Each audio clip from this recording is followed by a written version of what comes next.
Chapter 5. The shopkeepers in Dumpton Medicarum had always thought Miss Ponsonby a bit mad. "You'd have to be," they said, "to keep as many cats and spend as much money on their food as the cat lady does."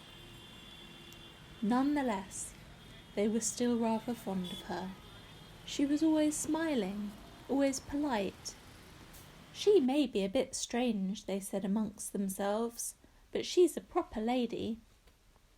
Of course, they knew nothing of her belief in reincarnation, but had commented first on her kindness in giving away some of her cats. Free, they said. She never asked for a penny. And secondly, on the fact that the years seemed to be telling on her. Riding her bicycle was patently becoming a big effort. "Good job she's got that nice young girl living with her. What's her name?" "Mary. Mary Nutt, that's it," they said. They were not surprised when Mary appeared in the village one day, riding the cat lady's tall black bicycle to do the shopping. They each made regular inquiries of Mary as to how Miss Ponsonby was getting on. One day, Mary came back from the village to find the cat lady standing at the front door, leaning on the walking stick that she now always used, and looking, Mary could see, very worried. "What is it, Miss Muriel?" Mary asked before beginning to unload the shopping from the big wicker basket on the handlebars. "What's the matter?" "Oh, Mary," cried the cat lady, "it's my brother." "Your brother?" "Yes, Coco. I can't find him anywhere. I've asked Mamma and Papa and my sister Hazel where Coco has gone, but of course they couldn't tell me. Could he have been stolen, do you think, or run away? I've searched the house, but I can't find him." "He must be somewhere about," Mary said. "I'll just unload this shopping and then I'll make you a nice cup of tea. I'll find him, don't you worry." In fact, the white kitten Coco, adventurous as most boys are, had decided to do some exploring. In the master bedroom of Ponsonby Place, there was a large fireplace, once used to keep Sir Percival and Lady Ponsonby warm on winter nights. When Coco was alone in the room, he began to nose around it. Looking up, he saw the sky through the chimney stack.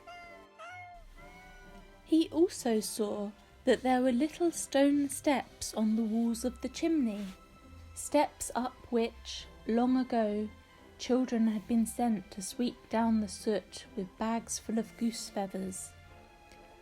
Coco began to climb. As he did so, the soot began to fall and he became covered in the stuff. It got in his eyes and his nose and his mouth, and he became very frightened. He did not know whether to go on up or to come back down or what to do. He sat on one of the steps, mewing pitifully for his mother. He was there, of course, when the cat lady was searching for him, but her hearing was too poor to catch his muffled cries, and her eyesight not sharp enough to notice the fallen soot in the fireplace. But Mary, when she began to search, both heard the kitten and saw the soot fall. Cautiously she peered up the chimney and saw the crouching figure of the tiny adventurer. "Oh, Coco," she called, "how ever are you going to get out of there?"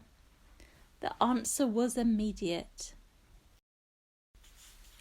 Perhaps it was the sight of her face, perhaps it was the sound of her voice, perhaps he had simply lost his footing, but the next minute Coco came tumbling down into the fireplace. Mary, by now very sooty herself, carried him down to the kitchens, where the cat lady still sat over her cup of tea. "Here he is," she said. "But Mary," the cat lady cried, peering through her spectacles, "my brother Coco is a white kitten, like Papa, and that one is coal black." "Coal black's about right," said Mary. She set about cleaning the unhappy Coco, while on the floor below the sink his parents watched and waited. "Whatever has the boy been doing?" Percival asked his wife. "Went up the chimney by the look of it," replied Florence. "Why?" "I have no idea, Percival. Boys will be boys." The Colonel looked smug. "Chip off the old block," he said rather proudly. "I was always an adventurous lad." But Coco was not the only adventurous one. A few days later it was Hazel who went missing. Coco had gone up, she went down. Below the ground floor of Ponsonby Place were the cellars, though the door to them was seldom opened. The flight of steps that led down to the racks where Colonel Sir Percival Ponsonby had kept his wine, when he was a man, were very steep, and the cat lady hadn't been down there for years. But recently Mary had taken to using the racks for storing things, and on this particular day she had gone down to fetch some cloths and some shoe polish. Unbeknownst to her, someone else slipped down too. Mary came back up the steep steps and shut the cellar door. She got out Miss Ponsonby's bicycle and set off to do the shopping. When she returned, she found, once again, the cat lady standing at the front door, leaning on her walking stick. This time, however, she looked delighted, her old face wreathed in smiles. "Oh, Mary," she cried, "it's my sister." "Your sister?" "Yes, Hazel. I lost her. I couldn't find her anywhere. But someone else did find her." "Who?" The cat lady pointed down at Vicky, who was sitting at her feet, looking extremely smug. "Her most gracious Majesty found her," said the cat lady. "How Hazel got there, I do not know, but she was in the cellars. Somehow she had been shut in there." "Oh," said Mary. "I was getting so worried," the cat lady said. "I looked everywhere. I listened everywhere. But as I think you know, these days neither my sight nor my hearing are what they used to be. I asked Papa and Mama, but they didn't seem to understand. And then something extraordinary happened, Mary. Vicky came up to me and put a paw on my stocking, something she has never done before, and then turned and walked away, stopping and looking back every so often. Clearly she wanted me to follow her, so I did. She led me to the cellar door, and when I opened it, there was my poor sister sitting on the steps. How glad I was to see her, and so were Papa and Mama and Coco. And how grateful I am to Her Majesty." The cat lady bent down and very respectfully stroked Vicky's fat ginger back. "Thank you, Ma'am, thank you so much," she said, and Vicky purred loudly. Percival and Florence, of course, discussed this latest event in their own language. "How on earth did the girl come to be shut in the cellars?"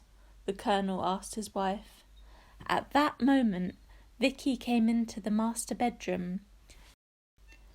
She was the only cat in the house to be allowed in that room, though normally she spent her days and nights on the cat lady's bed. Percival and Florence, who had both been lying on the carpet, sprang up, and Percival stood rigidly to attention like the soldier he had once been. He waited for Vicky to speak. It was customary among all the cats not to address the Queen first, but wait to be spoken to. "Well, Colonel," Vicky said, "I trust your daughter is none the worse for this latest incident?" "She came to no harm, your Majesty," Percival replied. "But she might have been in prison for a long time had it not been for your skill in finding her, ma'am. My wife and I are truly grateful." "It was nothing," Vicky said. "We happened to be passing the cellar door, and we heard the child mewing. Kittens should be seen and not heard, as the saying goes, but on this occasion it was fortunate that the child cried out." "And that your Majesty's hearing is so sharp," said Florence. "All our 5 senses are in perfect working order," said Vicky imperiously, as she waddled regally out of the room.